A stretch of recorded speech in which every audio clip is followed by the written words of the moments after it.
안녕하세요. 제 이름은 원하명. 환영합니다. 여러분들이 오셔서 오피 채널.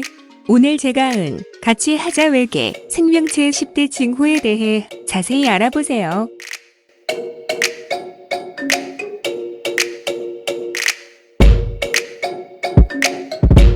12. 안에 든 운석은 2011년 나사의 한 과학자가 지구에 착륙한 운석판에서 외계 벌레의 화석을 발견했다고 주장했다.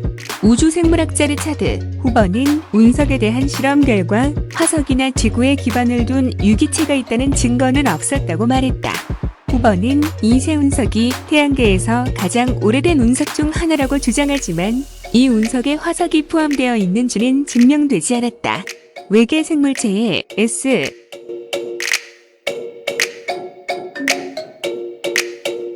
상위 9위 금성 구름 우주 생물학자들은 금성의 산성 구름의 생명체가 있을 수 있다고 제안했다.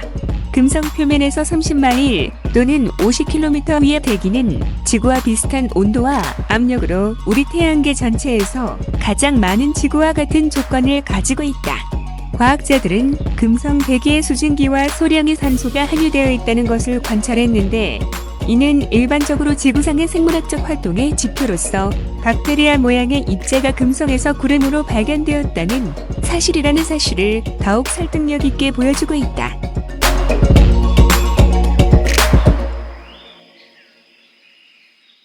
상위 8위인 바이킹 착륙선은 나사의 실험을 재해석한 것으로 일부 과학자들은 1976년 나사가 생명체를 탐지하기 위해 바이킹 로봇으로 화성에 보낸 생명체가 있다고 결론 내렸지만 그 결과 발견된 생명체의 증거는 지구 오염 물질로 치부됐다.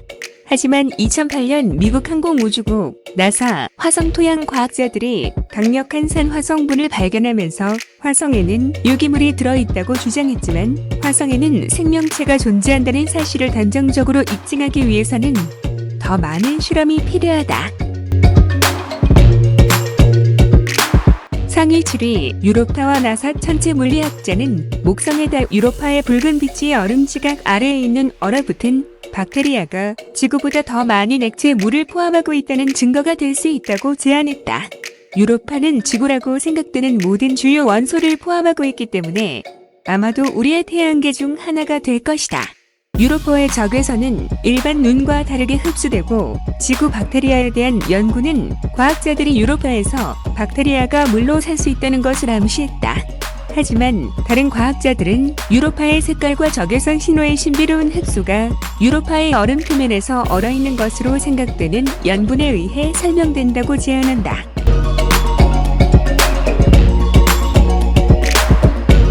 (6위) 와우 시그널 1977년 과학자들은 큰 공기 라디오 관측소에 와우 신호를 감지했습니다.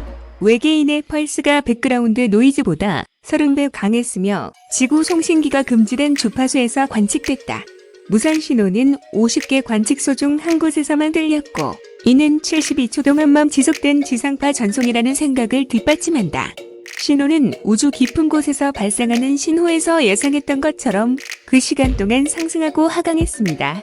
거듭된 실험에도 불구하고 이 야생 신호는 다시 관찰되지 않았고 그 기원은 여전히 수수께끼로 남아있다.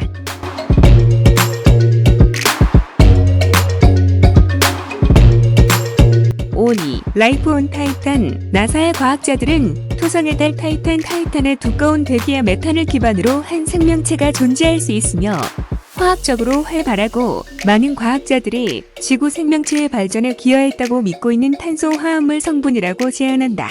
타이탄의 표면은 액체 메탄의 바다로 덮여 있는 것으로 생각되는 반면 지구상의 모든 생명체는 액체, 용매,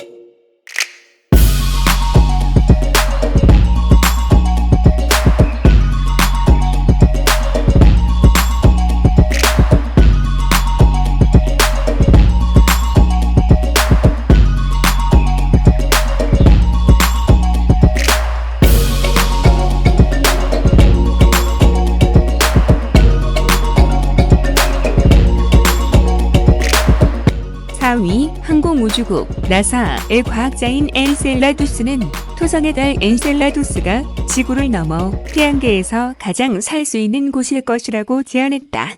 나사의 탐사선은 엔셀라두스가 얼어붙은 남극 아래에 내부적으로 가열된 소금물 바다를 가지고 있다는 것을 밝혀냈다.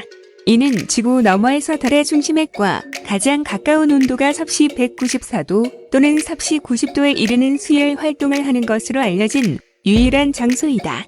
우리 해저에 있는 비슷한 열수 분출구가 수십억 년 전 지구의 생명체가 출현하는 데 역할을 했다고 생각된다.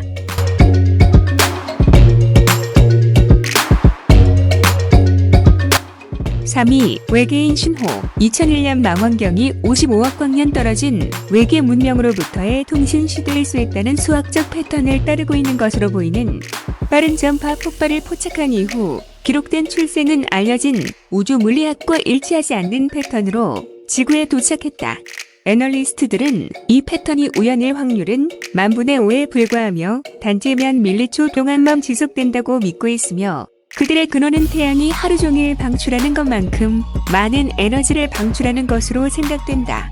그러나 과학자들은 폭발이 더 많이 감지되면 이 패턴이 사라질 수도 있다고 지적한다. 다른 이론들은 에너지 폭발이 중성자 별이나 블랙홀에서 일어날 수 있다고 주장한다.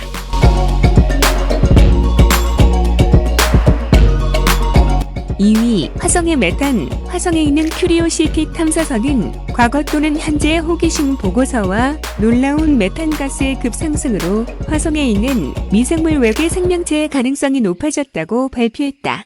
지구상 대부분의 메탄은 미생물에 의해 방출되며 메탄가스의 존재 또한 지질학적인 것일 수 있지만, 이 방법으로 전달되는 메탄은 약 300년 동안 대기 중에 남아있을 것이다. 호기심은 가스가 사라진 것을 발견했다. 불과 몇 주 안에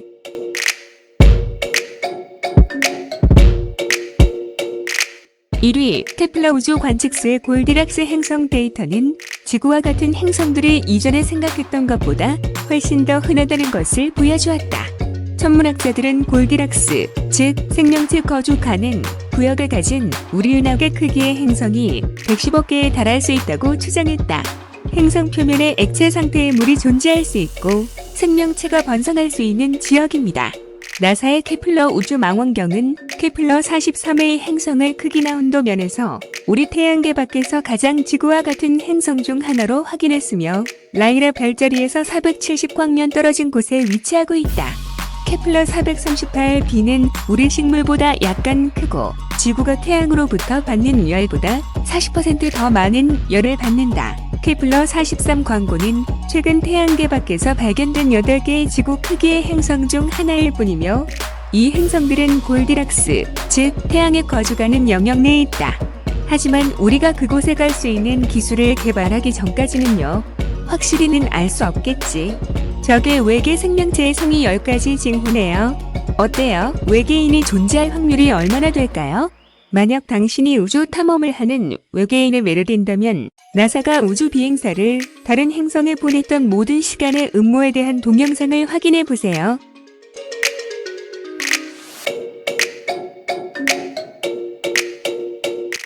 이 영상이 즐거우셨다면 저희에게 엄지손가락을 들어주시고 채널도 구독하셔서 알림 벨을 눌러주시면 이 동영상과 같은 영상을 놓치지 않으실 수 있습니다.